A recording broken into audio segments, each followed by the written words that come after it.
에베소서 2장입니다. 에베소서 2장 11절, 22절. 이진원 사님 그 돈 좀 모아놓고 있어요. 나들이 가게 되면 거기서 밥 먹어야 되니까. 에베소서 2장 11절부터입니다. 11절. 11절부터 22절 말씀까지.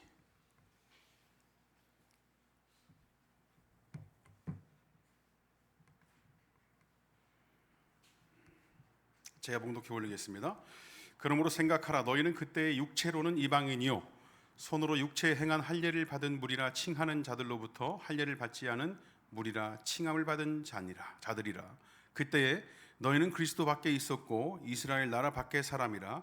약속의 언약들에 대하여는 외인이요 세상에서 소망이 없고 하나님도 없는 자이더니 이제는 전에 멀리 있던 너희가 그리스도 예수 안에서 그리스도의 피로 가까워졌느니라. 그는 우리의 화평이신지라 둘로 하나를 만드사 원수된 것 곧 중간에 막힌 담을 자기 육체로 허시고 법조문으로 된 계명의 율법을 폐하셨으니 이는 이 둘로 자기 안에서 한 새 사람을 지어 화평하게 하시고 또 십자가로 이 둘을 한 몸으로 하나님과 화목하게 하려 하심이라. 원수된 것을 십자가로 소멸하시고 또 오셔서 먼 데 있는 너희에게 평안을 전하시고 가까운 데 있는 자들에게 평안을 전하셨으니 이는 그로 말미암아 우리 둘이 한 성령 안에서 아버지께 나아감을 얻게 하려 하심이라. 그러므로 이제부터 너희는 외인도 아니요 나그네도 아니요 오직 성도들과 동일한 시민이요 하나님의 권속이라. 너희는 사도들과 선지자들의 터 위에 세우심을 입은 자라. 그리스도 예수께서 친히 모퉁이 돌이 되셨느니라.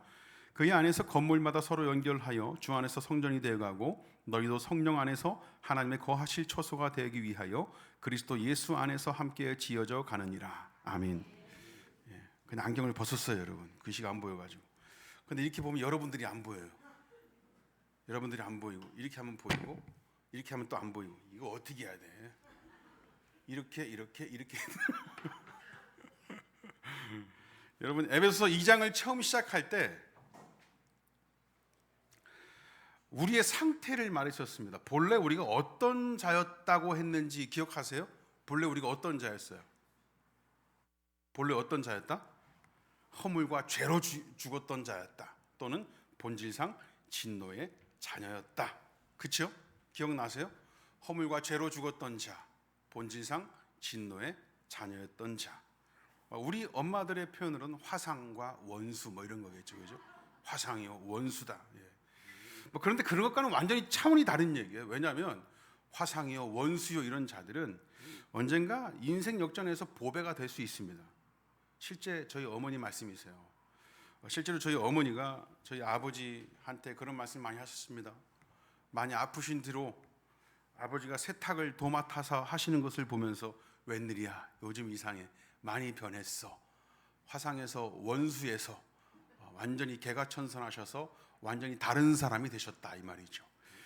그런데 에베소서에서 말하는 이 상태, 허물과 죄로 죽었던 자 또는 본질상 진노의 자녀였던 자, 이 상태가 뒤집어질 수 있는 방법은 딱 하나밖에 없습니다. 뭐죠? 4절입니다. 4절. 우리 2장 4절 보실게요. 4절. 그리고 4절, 5절 이렇게 한 번에 읽어보실게요. 시작.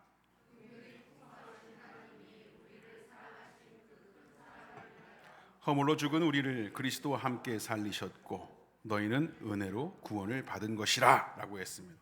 여러분 그냥 쓸게요. 여러분들이 안 보이니까 나 혼자 떠드는 것 같아서 좋네. 이게 인상도 좋죠. 네. 그리스도와 함께 살리셨다 그랬습니다. 그리스도의 피로 살리시고 그분의 삶을 살게 하셨다라고 하는 것이죠. 우리는 그리스도와 함께 살리셨다라는 그 의미가 그리스도와 함께 그리스도와 같은 삶을 살게 되었다라고 이해를 하셔야 되는 거예요. 그 큰 사랑을 인하여 그렇게 살아났는데 여기에는 하나의 장치가 존재를 합니다. 그게 뭐냐면 바로 믿음입니다. 믿음. 이 사실을 믿는 거예요. 믿음. 근데 여러분, 내가 허물과 죄로 죽었던 자였었습니다. 그냥 추상적인 의미로 사람 노릇을 못한다 이런 의미가 아니라 완전히 영적인 생이 끊어졌다. 하나님과의 관계가 완전히 절연돼 버리고 육체도 늙어 죽는 존재가 돼 버렸어요. 그냥 우리 앞에는 늘 죽음밖에 없다. 죽음이 도사리고 있다. 그런데 내가 선택한 방법으로는 내가 원하는 자를 통해서 내가 원하는 때에 내 마음의 준비가 되었을 때가 아닙니다. 그럴 때 구원받는 것이 아니라, 그럴 때 내가 살아나는 것이 아니라 온전히 하나님께서 선택하셔서 우리가 살아나는 그 일을 행하신 거예요. 그 일을. 모든 사람들이 죄인된 상태, 죄로부터 시작됐습니다. 절단기로도 끊어지지 않는 완전히 튼튼한 심판의 울타리 안에 갇혀있던 이 죄인이 그 죄를 용서해 주시고 씻어 주시는 주체 되시는, 주권자 되시는 하나님의 선택에 의해서 살아났습니다. 온전히 그 행위로 의로워질 수 없는 존재가 죄를 용서해 주시는 분의 선택에 의해서만 살아날 수 있는 존재가 그렇게 건져 올려졌다라는 거예요. 이 사실을 어떻게 해요? 믿는 겁니다. 이 사실을 믿는 거. 그렇게 해주신 분이 하나님께서 최초부터 언약하신 그리스도 그분이다라는 사실을 믿는 겁니다. 여러분, 믿으세요? 믿으셔야 됩니다. 그런데 이게 인간의 상식으로 되는 게 아니에요. 인간의 상식으로는 왜 그렇게 하느냐, 그럴 수 있습니다. 왜 그렇게 하느냐? 우리한테 기회를 좀 더 주고, 기왕 또 선택할 거면 다 건져내든가, 다 선택하든가. 우리 부모님도 좀 건져내시고, 내 형제도 좀 건져내시고, 내 자녀를 위해서 이렇게 기도하는데 내 자녀도 좀 건져내 주시고, 내 새끼도 좀 일찍 건져내시고, 더 화려한 곳으로 좀 건져내시고, 뭐 그럴 수도 있습니다. 물에서 건져냈더니 보따니 내놓으라, 뭐 이런 식의 사고 방식을 인간들이 좀 합니다. 애초에 그 은혜의 사역을 이해할 수도 없고 믿을 수도 없어요. 인간들은요. 기왕 주시는 김에 큰 은혜로, 더 큰 은혜로 쟤도 우리도 이렇게 모든 걸 그냥, 하나님의 은혜도 내가 원하는 방식, 내가 할 수 있으면 더 잘해서 더 많이 받을 수 있는 그런 어떤 사고방식을 인간들이 가지고 있다는 말이죠. 그러니까 도저히 그 은혜의 사역을 철저하게, 하나님께서 주시는 그 은혜의 사역을 100% 완전히 이해할 수도 없고 믿을 수 없는 그런 존재인 거예요. 우리는 죄인이라서. 그래서 2장 8절 말씀처럼 그 믿음도 은혜에 의하여라고 해야 됩니다. 은혜에 의하여. 2장 8절에 뭐라고 했습니까? 너희는 그 은혜에 의하여 믿음으로 말미암아라고 되어 있습니다. 믿음조차도 가질 위인도 되지 않습니다. 될 수도 없는 철저한 죄인이, 그런 믿음을 가질 수도 없고 그런 믿음을 가져서 온전한 자가 될 수도 없는 철저한 죄인이 그 은혜에 의해서 나를 사랑하사 살려주신 그 복음을 믿게 되어서 구원을 받습니다. 그래서 그걸 뭐라고 얘기하냐면 선물이라고 얘기해요. 선물. 주고 싶은 이의 마음입니다. 주고 싶은 자 마음이에요. 주고 싶은 자 마음. 이게 뭐냐고 따질 수도 없고 평가할 수도 없습니다. 그리고 오늘 본문으로 돌아옵니다. 오늘 본문으로 11절 보시면 그러므로 생각하라 너희는 그때에 라고 하는데, 생각하랍니다. 뭘 생각해요? 그때를 생각해요. 그때가 언제예요, 여러분? 그때가 언제예요? 두 가지. 우리가 어떤 상태였어요? 허물과 죄로 죽었던 때, 또 본질상 진노의 자녀였던 때, 그때를 생각하래요. 이걸 현실적인 표현으로 보자면 육체로는 이방인이요 라고 하는 겁니다. 무슨 이방인이냐? 손으로 육체에 행한 할례를 받은 무리라 칭하는 자들로부터 할례를 받지 않은 무리라 칭함을 받은 자들이라 할 때 그런 자들. 11절 한번 볼게요. 11절 다 같이 읽어보겠습니다. 시작. 그러므로 생각하라 너희는 그때에 육체로는 이방인이요 손으로 육체에 행한 할례를 받은 무리라 칭하는 자들로부터 할례를 받지 않은 무리라 칭함을 받는 자들이라. 그런 자들이었대요. 우리가 그때는. 손으로 육체의 할례를 받은 무리라 칭하는 자가 누굴까요, 여러분? 할례를 받았어. 손으로 할례를 받았습니다. 그런 무리라 칭하는 자, 이스라엘 사람들이겠죠. 유대인들 할례를 받았잖아요. 2장 9절까지 우리가 말씀을 읽을 때 2장 9절까지의 말씀은 우리의 구원을 이야기했습니다. 허물과 죄로 죽었던 우리가 구원을 받았다고 얘기합니다. 그래서 이방인 하면 그냥 좀 어느 정도 이해는 돼요. 우린 구원받은 사람, 구원받지 않은 사람이 이방인, 뭐 이렇게 쉽게 이해를 할 수 있는데, 어떤 종류건 같은 부류의 사람들, 외의 사람들을 볼 땐 그냥 이방인과 같은 그런 생각을 하게 됩니다. 우리 그냥 우리 편 말고 다른 편. 근데 여기서는 구원받은 사람들 쪽에서 볼 때 아직 구원받지 않은 사람들을 향해서 이방인이라고 하는 것입니다. 그 이스라엘 사람들이 볼 때 지들은 구원받았거든요. 그런데 구원받지 않은 사람들, 그런 사람들을 이방인이라고 얘기하는데, 여기서 손으로 육체의 할례를 받은 이라는 이 말은 하나님께서 주신 율법을 지키면서 살았던 사람들, 그 사람들 말하는 겁니다. 여러분, 하나님께서 율법을 누구에게 주셨어요? 이스라엘에게 주셨습니다. 이스라엘에게. 그래서 이스라엘 사람들은 하나님께 특별히 선택받아 하나님의 말씀을 받은 자들로, 자신들 외에 다른 민족은 그냥 이방인이었었어요. 이방인. 유대인들이 볼 때 그들이 이해하는 이방인은 하나님을 모르고 믿지 않는, 구원과는 상관없는 자들을 포함해서 단지 그 말씀을 받은 유대인이 아니면 다 이방인인 거예요. 너 할례 받았어? 아니? 그럼 이방인. 율법을 지키고 있냐? 아니? 그럼 이방인. 구원이고 뭐고 뭐 상관없어요. 그냥 자기들이 지금 하고 있는 것과 다른 삶을 살고 있는, 그러니까 자기 이스라엘 그 유대인 말고는 다 이방인입니다. 그들의 이해 방식으로 지금 허물과 죄로 죽었던 그때를 설명하고 있는 겁니다. 그들의 사고 방식으로. 12절 말씀 보겠습니다. 12절 다 같이 읽겠습니다. 시작.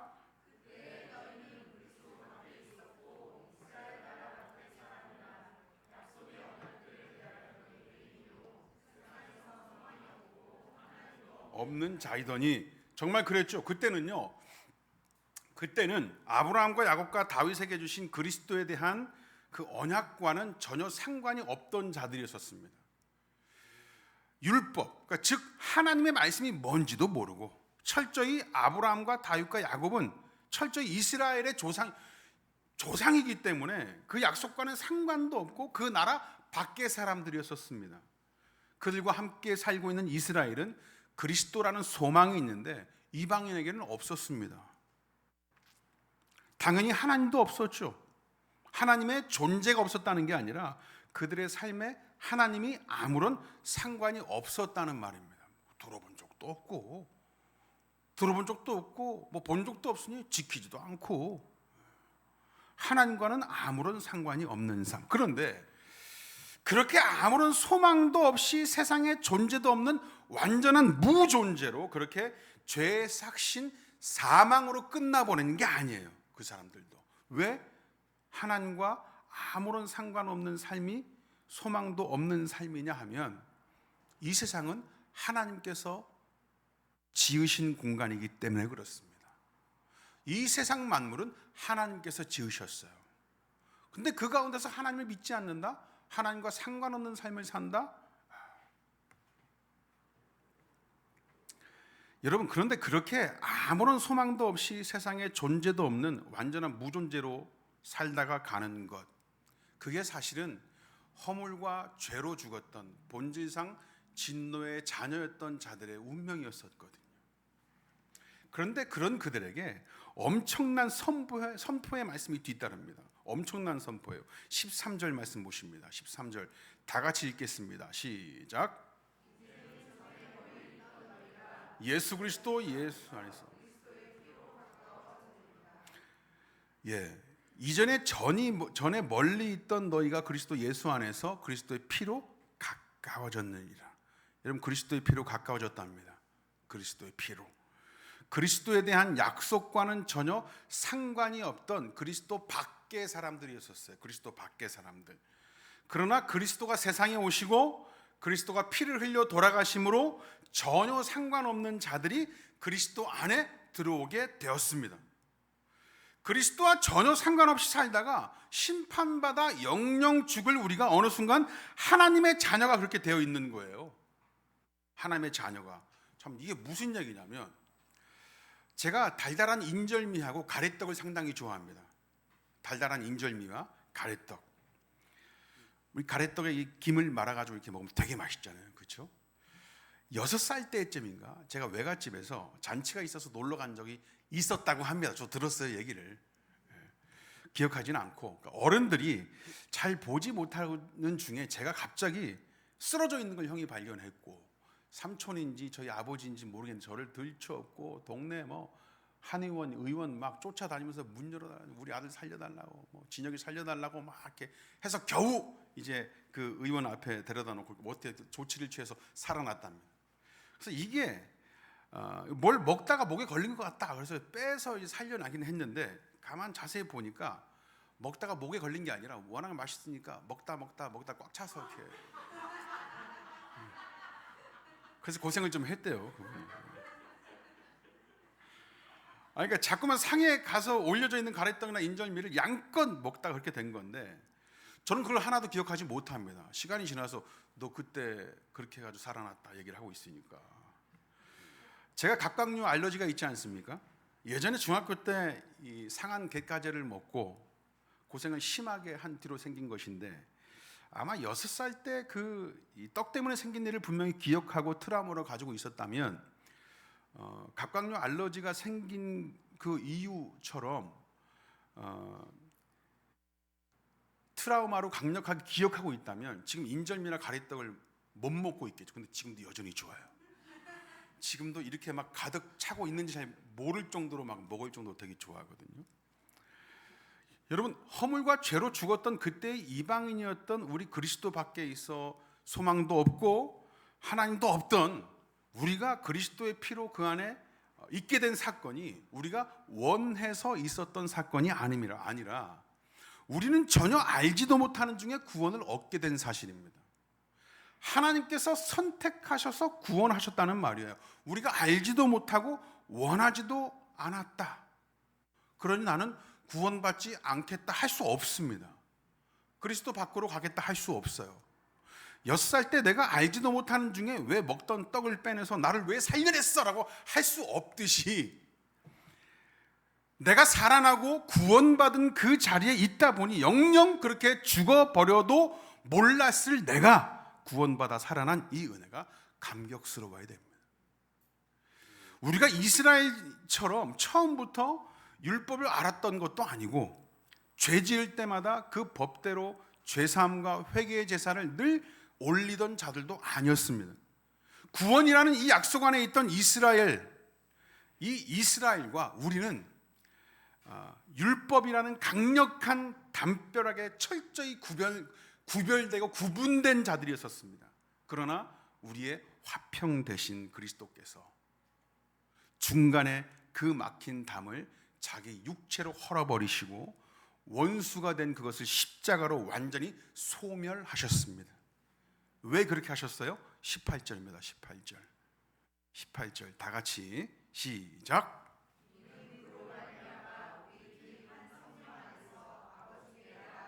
얻게 하려 하십니다.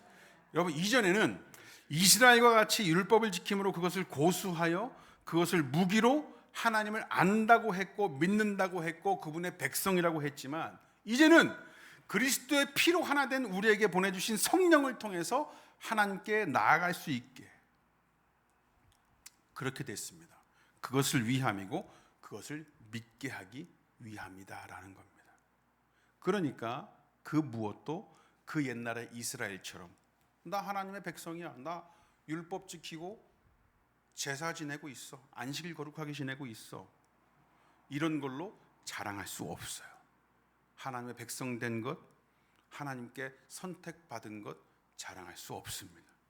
19절 말씀 보시겠습니다. 19절 다 같이 시작. 이제부터 너희는 외인도 아니요 나그네도 아니요 오직 성도들과 동일한 시민이요 하나님의 권속이라. 여러분, 사도 바울이 지금 이 처음 에베소 같은 곳에 가서 복음을 전할 때 영접하는 자 곧 그 이름을 믿는 자들에게는 하나님의 자녀가 되는 권세를 주셨으니 이런 복음을 선포하는 거예요. 믿기만 해라. 믿기만 하면 그분을 믿는 자 하나님의 자녀가 된다 하는 복음을 전하는 겁니다. 믿기만 하면 된다. 당시 그 지역에는 세 부류의 사람이 있었습니다. 예전 자신의 할아버지, 그 할아버지의 할아버지, 그 할아버지 때부터 율법을 철저히 지키며 제사도 지키고 안식일도 거룩히 지키고 할례도 받으면서 하나님의 백성답게 살아왔던 자들이 있었어요. 유대인들이죠. 그리고 그들과는 완전히 상관없는 그들만의 신을 섬기는 그들만의 신을 믿는 이방인들이 있었습니다. 그런데 어느 날부터 이스라엘 백성들 사이에 하나님을 믿는다는 이방인들이 섞여 들어오기 시작했습니다. 그들과 함께 회당에서 예배를 드릴 때면 조상 때부터 제사를 지키고 할례로 그 정체성을 지켜온 자신들과 달리 제사 한번 드려보지도 않고 할례도 받지 않은 자들이 회당 안에서 똑같이 하나님의 이름을 부르고 똑같이 하나님의 백성 취급받는 것을 기분 나빠하고 있었다고요. 도저히 그걸 받아들이지 못하니까 할례도 받지 않는 자들이라는 손가락질과 핀잔을 그들에게 주기 시작했습니다. 자신들은 하나님을 믿는다고 했지만 그 이방인들은 먼저 된 이스라엘 백성들에게 맨날 그런 핀잔을 들으면서 신앙생활을 해야 했어요. 그래 믿는다니까 어쩔 수 없지만 니들은 할례 안 받았잖아. 우리만큼 제사 안 드렸잖아. 대신에 구원은 우리한테만 있어. 그러고 있는 거예요.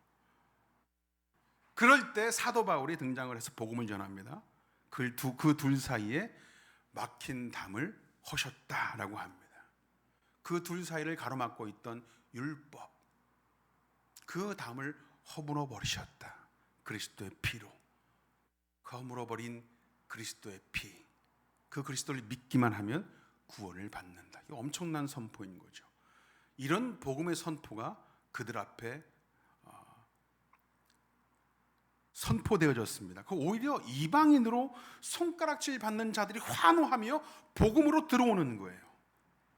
믿기만 하면 된다잖아. 우리도 하나님의 자녀가 된다잖아. 구원받는다잖아. 그런데 이 복음을 받아들이지도 못해서 움츠러드는 유대인들이 많았습니다. 그 중에는 복음을 받아들이는 유대인들도 있었지만 전통적인 이 신앙 안에서 완전히 그 이방인이었던 자들을 받아들이지 못하는 자들도 있었던 게 아주 사실입니다.